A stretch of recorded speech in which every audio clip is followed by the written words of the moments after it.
మొన్న జరిగినటువంటి అసెంబ్లీ ఎన్నికల అనంతరం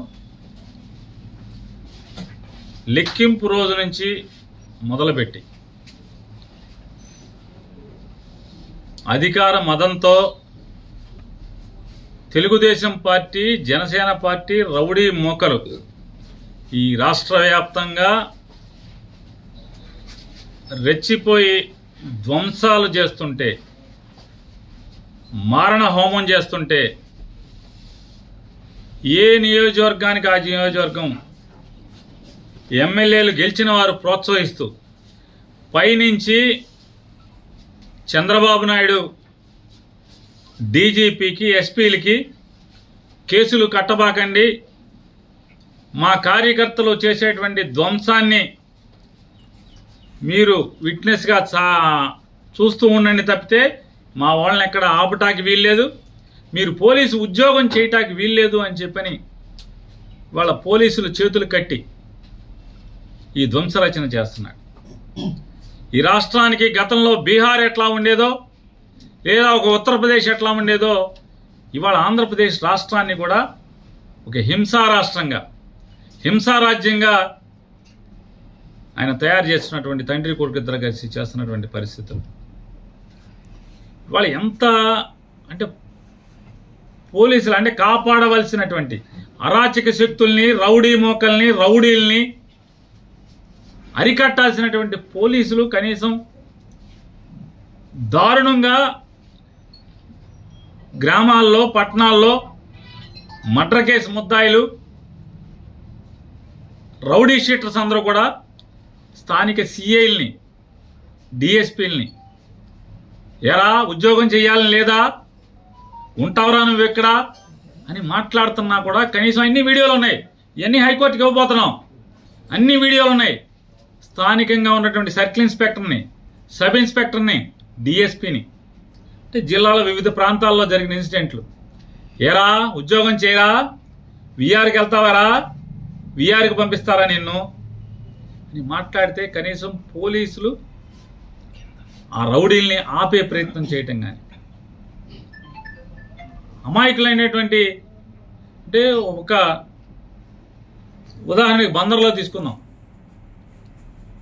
గొడుగుపేటలో ఎంకుల్ గారు బంకెదురుగుండా సందులో ఒక యాదవ్ కుటుంబం, తల్లి కొడుకు ఇద్దరే ఉంటారు. గేదకి పాలు పితికి బతుకుతారు, పాలు అమ్ముకు. మన యాదవులది గొడుగుపేటలో కేసు లేదు, దీని మీద ఏమో కౌంటర్ కేసు, వీళ్ళ మీద ఏమో చిన్న కేసు. ఆ అమ్మాయిని పచ్చిగా మాట్లాడి పట్టుకోరా అని చాటు పట్టుకున్నా కూడా పోలీసులు అక్కడికి వచ్చి స్టేట్మెంట్, భార్య స్టేట్మెంట్ ఇస్తుంటే ఆ ఏఎస్ఐ ఉన్నాడు అక్కడ, తెల్ల జుట్టు, అది చెప్తున్నారు తెల్ల జుట్టు ఏఎస్ఐ అండి, ఎక్కడ ఏఎస్ఐ మాకు తెలియదు కానీ తెల్ల జుట్టు అతనిది, నన్ను సంతకం పెట్టద్దు అంటాడు, మేము మొగుడు పెడతాడులే నువ్వు పెట్టబాగా అంటాడు. నన్ను కదా కొట్టింది, నన్ను కదా తిట్టింది. ఎవరు కంచే చేనుమేస్తుంటే, పోలీసే ఈ రకంగా ప్రవర్తిస్తుంటే, దగ్గరుండి గూండాయిజం చేస్తుంటే ఏం చేయాలి? ఇక ఇళ్ల మీదకి పట్టి ధ్వంసం చేస్తే బలరాన్పేటలో వడ్డెర కులస్తురాలు భద్రరావు గారి కోళ్ళు, భద్రరావు అని ముఠా మేస్త్రి, కూలీ ముఠా మేస్త్రి, అంజి అని చెప్పని, అంజి భార్య, అమ్మాయి ముగ్గేసుకుంటుంటే తాగి 10 మంది రౌడీలు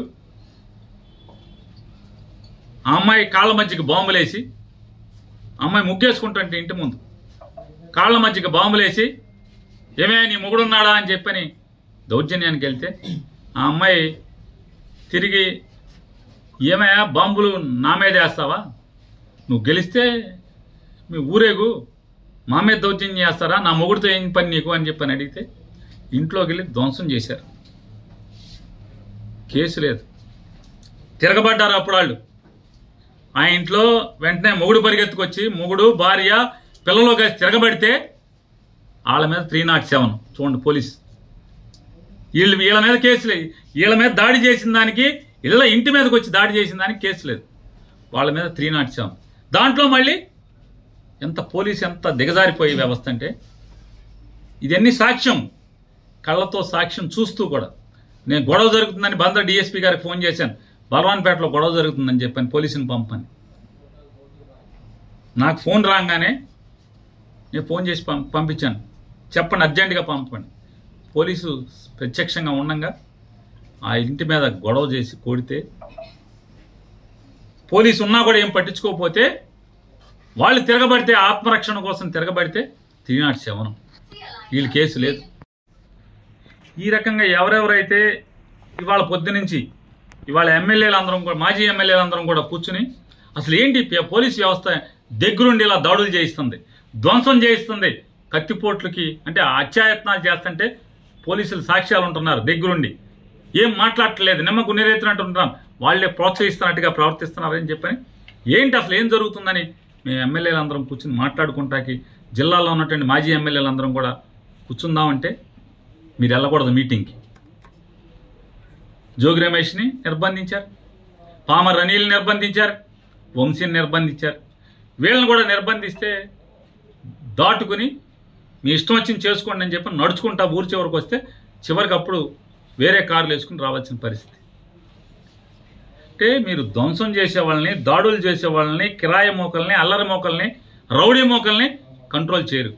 మీ ముందే మీ ప్రత్యక్షంగా మీరుండంగా ఇళ్ల మీద పడి ధ్వంసం చేస్తుంటే, ఇళ్లలో ఆడమోగాన్ని కొడుతుంటే మాట్లాడరు, కేసులు కట్టరు.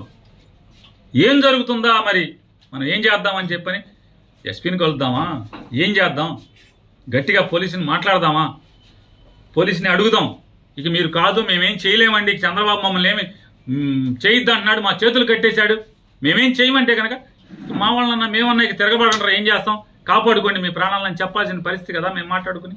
అదే ఎస్పీ గారిని అడుగుదాం అనుకుంటున్నాం.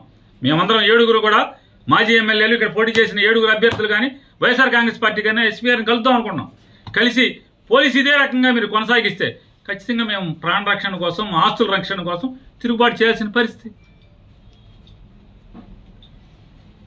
పోలీసు ఇలాగే కనుక కొనసాగిస్తే, పోలీసులు ఇలాగే దౌర్జన్యకాండని మీరు ప్రోత్సహిస్తే ఏం చేయాలి మరి?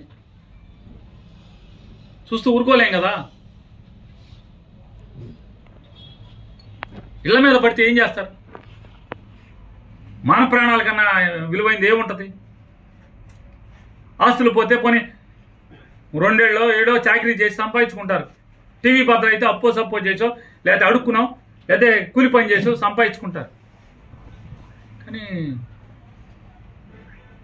ధ్వంసం చేసి, దౌర్జన్యం చేసి, అసభ్య పదజాలంతో ఆడపిల్లని, ఆడకూతురిని 30 ఏళ్ళు కూడా నిండు లేవు, 26 ఏళ్ళు, 27 ఏళ్ళు, 25 ఏళ్ళ అమ్మాయిని పసిగుడితో కొడుకుని బిడ్డని చేతిలో సంకనేసుకుని ఉంటే లక్షిస్తాను పొడుకోవే వీళ్ళ లంజా అని మదం ఎక్కి మాట్లాడారు నవీన్ గాడిని రోడ్లమ్మడి తిరుగుతుంటే ఆడు హాస్పిటల్కి చేరుస్తారు తీసుకెళ్లి పోలీసు. ఏం చేయాలి? అందుకే నిర్ణయించుకున్నాం, చూసుకుని 7 కలిసి ఎస్పీ గారిని కలవాలి, కలిసి పోలీసు ఇదే రకమైనటువంటి దగ్గరుండి ధ్వంసరచన చేయిస్తే, దగ్గరుండి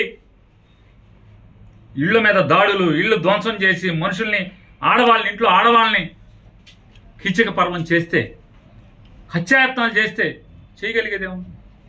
మీరేం చేయలేనంటే ఇక మేము చేసేది మేము చేసుకుందామండి ఎస్పీ గారు, మేము చేసుకుంటాం అని చెప్పి ఎస్పీ గారిని అడగాలని చెప్పని కూడా ఇవాళ మేము సమావేశమైనటువంటి వైఎస్ఆర్ కాంగ్రెస్ పార్టీ నాయకులందరం కూడా అనుకున్నాం. అలాగే ఎవరైతే నిర్బంధంలో ఉన్నారో జోగి రమేష్ గారు కానూరులో నిర్బంధించారు, అట్లాగే అనిల్ గారిని కూడా బెజవాడలో నిర్బంధించారు, అట్లాగే వంశీ గారిని కూడా బెజవాడలో నిర్బంధించారు. ఖచ్చితంగా రేపు ఎల్లుండో అందరం కలిసి 7 కలిసి ఎస్పీ గారిని కలిసి, జిల్లా ఎస్పీ గారిని కలిసి ఖచ్చితంగా ప్రశ్నించదలుచుకున్నాం. ఈ రకంగా మీరు కనుక ఇంకా కొనసాగిస్తే, ఇక తిరుగుబాటు తప్పితే మా ప్రాణాలని, మా ఆస్తుల్ని, మా భార్యలు లేదా చెల్లెళ్ళు, తల్లుల యొక్క మాన ప్రాణాలు కాపాడుకోవాలంటే చేయగలిగేది ఏముంది? అంటే ఏం చెప్తున్నారంటే పోలీసు రక్షణతో మమ్మల్ని అందరినీ కూడా వైఎస్ఆర్ కాంగ్రెస్ పార్టీ వాళ్ళు ఊర్లు వదిలి వెళ్ళిపోవాలి. అలాగే హరిని ఒకడు పచ్చి నరహంతకుడు, ఆడది కనపడితే వడదు, మర్డర్ కేసు ముద్దాయి, మామూలు ముద్దాయి కాదు, డబ్బు కోసం అమ్మాయిని కిడ్నాప్ చేసి ముక్కలుగా నరికి తెలంగాణ తీసుకెళ్లి తెలంగాణ శ్మశానంలో కాల్చినటువంటి ముద్దాయి. ఆడు ఫేస్బుక్లో పోస్టింగ్లు పెడుతున్నాడు. ఒక దళిత కుర్రాడు బైపాస్ రోడ్డుకి సంబంధించినటువంటి హేమా నాని అనే ఒక దళిత కుర్రాడి మీద పోస్టింగ్లు పెడుతున్నాడు. అతను భయపడి పారిపోయాడని చెప్పని. అరే నువ్వు పారిపోయావరా, నువ్వు బందర్ మీద ఎప్పుడు వస్తే అప్పుడు నీకు దండేయటమే. బహిరంగంగా పోలీస్ కంప్లైంట్ ఇచ్చాం వాళ్ళ అమ్మా నాన్న. చర్యలు లేవు. ఎస్పీ గారు చర్యలు లేవు. హరి ఆడిపోయారు, నల్ల హరి అంటారు. కొరియర్ సీను రౌడీ షీటర్ ఆ యాదవుల ఇంటి మీద పడి ధ్వంసం చేశాడు. కేసు లేదు. ఇవాళ బందర్లో ఉన్నటువంటి రౌడీ షీటర్లు, పాలకేంద్రం చిలకలపూడి పాలకేంద్రం సురేష్ అనేవాడు ఇవాళ ఈ ధ్వంసంలో మన 8వ వార్డులో విశ్వబ్రాహ్మణ కాలనీలో అలుగోజు రాజశేఖర్ ఇంటికి వెళ్ళారు. అలుగోజు రాజశేఖర్ విశ్వబ్రాహ్మడు అలుగోజు రాజశేఖర్ కంసాల పని చేసుకుంటాడు, బతుకుతూ ఉంటాడు భార్య పిల్లల్ని. అతని ఇంట్లోకి వెళ్ళి తలుపు బదలగొట్టి తాళం బదలగొట్టి ఆవిడ పక్కింట్లో కూర్చుంది భయం వేసి భార్య. నీ మొగుడు లేడా, మర్డర్ చేసేస్తామని చెప్పని ఆ పాలకేంద్రం సురేష్ గారు మాట్లాడతాడు. ఆ మహేష్ అనేవాడు మాట్లాడతాడు. బెదిరిస్తారు. కంప్లైంట్ ఇచ్చినా కేసు తీసుకోరు, చర్య తీసుకోరు. ఆ పాలకేంద్రం సురేష్ అనేవాడు కలెక్టర్ బంగ్లా దగ్గర ఎన్జిఓ కాలనీలో ఒక వైఎస్ఆర్ కాంగ్రెస్ పార్టీ కార్యకర్తకి ఇంటికి వెళ్ళి కారు మీద రాస్తాడు. వీడిని వెనకాల షీల్డ్ మీద అది ఏం మిల్క్స్, అది ఎస్ఎస్ మిల్క్స్ సురేష్ వచ్చి వెళ్ళాను అని కారు మీద రాస్తాడు. అంటే మట్టి ఉంటుంది కదా, మట్టి మీద వచ్చి వెళ్ళానని రాస్తాడు. ఆడ కూతురిని ఇల్లంతా ధ్వంసం చేసి మూడు పిల్లలను కొట్టి లక్షిస్తాను పొడుకోవే అని చెప్పని భయంకరంగా దుర్భాషలోని వీడికి గాయాలు ఉన్నాయి, పోలీస్ హాస్పిటల్లో చేర్చుకోండి అని చెప్పని పోలీస్ ఇంటిమేషన్ ఇచ్చి పంపిస్తారు. ఆడికి వీళ్ళు కేసుకి హాస్పిటల్కి పోలీస్ స్టేషన్కి వెళ్తే హాస్పిటల్కి పంపలా. ఆయన్ని పంపించారు ధ్వంసం చేసినోడిని. సరే నీళ్లు మా కార్పొరేటర్లు వీళ్ళు కలిసి వెళ్ళి హాస్పిటల్లో జాయిన్ చేస్తే బరి తెగించి పోలీసులు ఉండగా ముగ్గురు, ఒక ఏఎస్ఐ, ఒక హెడ్ కానిస్టేబుల్ ఉండగా 15 మంది రౌడీలు ఈ కొట్టిన వాళ్ళందరూ కూడా వచ్చి, రేయ్ మంచం మీద పడుకున్నారేంటే, లంజా మంచం మీద పడుకున్నావేంటి, హాస్పిటల్ సీసీ ఫుటేజీలు తీయించాలని ఎస్పీ గారిని డిమాండ్ చేస్తున్నా. నిజంగా మీరు పోలీసు ఉద్యోగం చేస్తుంటే కనుక, జీతం తీసుకుంటుంటే కనుక తీయించండి. ప్రజలకి ఈ రకంగా దారుణాలు జరుగుతుంటే, అమాయకుల మీద దారుణాలు జరుగుతుంటే పోలీసు పట్టించుకోరా? హాస్పిటల్లో సీసీ ఫుటేజ్, నువ్వు హాస్పిటల్ నుంచి వెళ్తావా వెళ్ళవా? ఏంట్రా కేసు? లంజా లంబడి అని బూతులు తిడుతూ హాస్పిటల్కి వెళ్ళి దౌర్జన్యం చేసే పరిస్థితి. హాస్పిటల్లో మంచం దగ్గరికి వెళ్ళి పోలీసు ఉండగా పోలీస్ స్టేట్మెంట్ రికార్డ్ చేసుకుంటున్నాడు ఏఎస్ఐ మాట్లాడు, హెడ్ కానిస్టేబుల్ మాట్లాడు, కనీసం వాళ్ళని కేకలేరు, మందలించరు. అతను ఒక డిఎస్పీ వచ్చి మాట్లాడుతున్నట్టుగా ఫీల్ అయిపోతున్నారు. అంటే ఇవాళ పరిస్థితి ఏముందంటే ఈ రాష్ట్రంలో చంద్రబాబు నాయుడు గెలిచిన తర్వాత ఏంటయ్యా ఆ పరిస్థితి అంటే రౌడీలే డిఎస్పీలు ఎస్పీలుగా అయిపోయిన పరిస్థితి. మర్డర్ కేసు ముద్దాయిలే రౌడీ షీటర్లు ఎస్పీలు డిఎస్పీలు సిఐలు అయిపోయిన పరిస్థితి. ఎందుకని? పోలీసు ఎవడో మాట్లాడట్లా, వాళ్ళకి మర్యాద ఇస్తున్నారు. దౌర్జన్యం చేస్తుంటే కేసు లేదు. అలాగే పెదసింగ లక్ష్మణరావు గారి ఇంటి ఎదురుకుండా మా ఇంటికి దగ్గరలో పాలకేంద్రం సురేష్, చిలకలపూడిలో పాలకేంద్రం సురేష్ అనేవాడు, అలాగే మహేష్ అనేవాడు విచ్చలవిడిగా బరి తెగించి ఎస్ఐని కొట్టి వీడియో సీసీ ఫుటేజ్లు ఉన్నాయి మొత్తం, పోలీసుల్ని కొట్టి,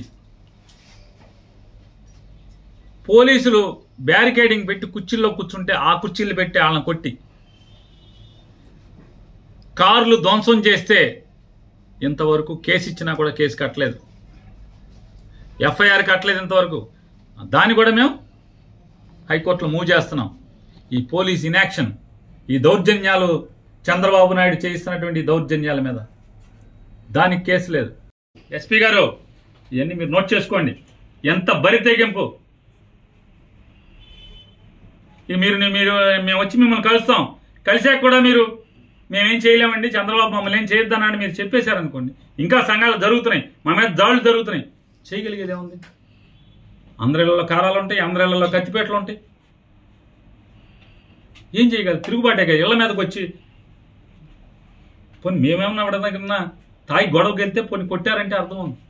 ఇంట్లో ఉంటే, ఓడిపోయి ఇంట్లో ఉంటే కార్యకర్తలు ఎవడెవడైతే బలంగా పనిచేశాడో వైఎస్ఆర్ కాంగ్రెస్ పార్టీ కోసం వాళ్ళ మీద దాడులు చేయటం, బరితెగించి ఇళ్లకెళ్ళి ధ్వంసం చేస్తుంటే, దౌర్జన్యకాండ చేస్తుంటే పోలీస్ ప్రేక్షక పాత్ర సాక్ష్యం ఉండి పక్క నుండి చేయిస్తుంటే ఎక్కడికి తీసుకెళ్తున్నారనేది కూడా ఆలోచించుకోమని చెప్తూ ఖచ్చితంగా రేపు కానీ ఎల్లుండి కానీ ఎస్పీ గారు అపాయింట్మెంట్ అడిగి 7గురం కూడా మేము ఎస్పీ గారిని కలిసి ఆయన్ని మాట్లాడదాం అనుకుంటున్నాం. ఇవన్నీ కూడా అంటే ఇప్పటికైనా డీజీపీ గారిని కూడా గట్టిగా డిమాండ్ చేస్తున్నాం. ఈ రకంగా మీరు ధ్వంసరచన చేస్తే, దగ్గరుండి పోలీసు ఇలా చేస్తే, మళ్ళీ ఇంకా పత్తిత్తి కబుర్లు చెప్తాను చంద్రబాబు నాయుడు వైఎస్ఆర్ కాంగ్రెస్ పార్టీ వాళ్ళు కొడుతున్నారంటే ఇంతకన్నా పచ్చి పాపం ఇంకేమన్నా ఉంది? ఇది వాళ్ళ వైఎస్ఆర్ కాంగ్రెస్ పార్టీకి సంబంధించినటువంటి జిల్లా మాజీ ఎమ్మెల్యేలు అందరం కూర్చొని మాట్లాడుకున్నటువంటి మీటింగ్ సారాంశం.